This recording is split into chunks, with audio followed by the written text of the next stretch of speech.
ते सोनम वांगचुक यांच्या पाठिंब्यासाठी ठाकरे बंधू आंदोलन करणार आहेत।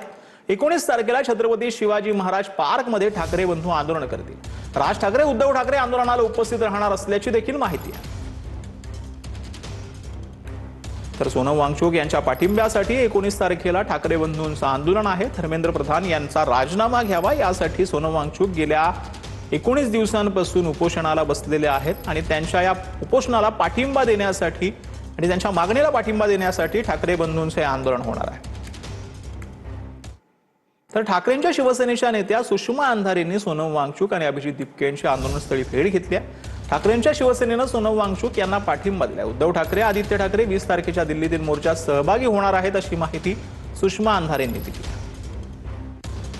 20 तारखेला जो मार्च निघणार आहे त्या मार्चसाठी जो सोनम वांगचुकजींच्या समर्थनार्थ मार्च आहे त्या मार्चमध्ये माझ्या पक्षाचे नेते संसदीय सगळे नेते इथे उपस्थित असणार आहेत आणि उद्धव साहेब सुद्धा या आंदोलनाला पाठिंबा देण्यासाठी हजर असतील। 20 तारखेला पक्षाकडून उद्धव साहेब किंवा आदित्य दादा हे किंवा कदाचित दोघेही या आंदोलनासाठी असतील। सोनम वांगचुक यांच्या उपोषणाचा आज 19वा दिवस आहे। त्यांची तब्येत खालावली आहे। दिल्लीत 20 तारखेला भव्य मोर्चाचं आयोजन करण्यात आलं। माझी प्रकृती फारशी चांगली नाही पण खूप वाईटही नाही। उपोषण सोडायला सांगण्यापेक्षा 20 जुलैच्या मोर्चात सहभागी व्हा, सोनम वांगचुक यांनी तरुणांसह जनतेला आवाहन केलं। कमजोरी है, मेरे मसल्स खत्म हो रहे हैं, मगर मेरा दिल और कोर अभी भी ठीक चल रहा है। तो इसलिए सिर्फ अनशन तोड़ने को कहने के बजाय मैं आप लोगों से विनती करूंगा कि आप भी एक छोटा कदम उठाएं।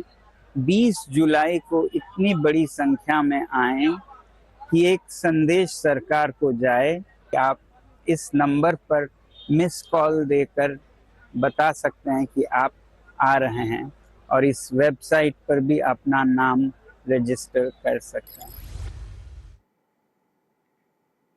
तर मुंबईतील आझाद मैदानावर कॉकरोच जनता पार्टीच्या समर्थनार्थ विद्यार्थ्यांनी आंदोलन केलं। मंत्री गिरीश महाजनांनी आंदोलकांची भेट घेत सविस्तर चर्चा केली।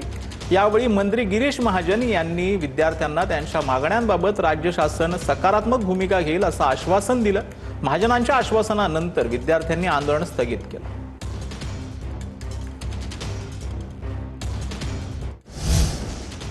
तर अजित पवार असताना विलिनीकरणाची चर्चा झाली असं सुनील तटकरेंनी म्हटलंय। अजित पवारांच्या निधनानंतर परिस्थिती बदलली असं देखील सुनील तटकरेंनी म्हटलंय। तर दोन्ही पक्ष एक व्हावेत अशी अजित पवारांची इच्छा होती असं जयंत पाटलांनी म्हटलंय। सुनील तटकरेंनी विलिनीकरणाच्या चर्चेविषयी मान्य केलंय असल्याचं देखील जयंत पाटील यांनी म्हटलेलं आहे। एकेकाळी आम्ही सर्वांनी एकत्रित काम केलं। एक दादांच्या नेतृत्वाखाली आम्ही स्वच्छपणाची भूमिका घेतली की बहुजन समाजाचा व्यापक हित साधत असेल तर चव्हाण साहेबांनी जो विचार केला तर त्याच्या अनुषंगाने आम्ही एनडीएमध्ये सहभागी झालो। महाराष्ट्रातल्या जनतेने त्याचं स्वागत केलं।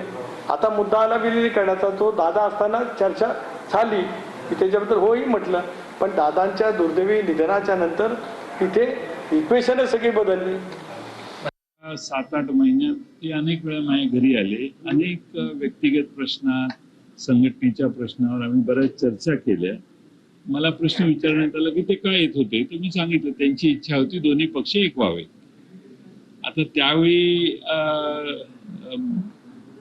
याबद्दल वेगळ्या लोकांनी वेगळं भाष्य केलं, ठीक आहे। पण आता सुनील तटकरे साहेब जर म्हणत असतील की त्यांनी पण हे आज सांगितलं, ही चांगली गोष्ट आहे।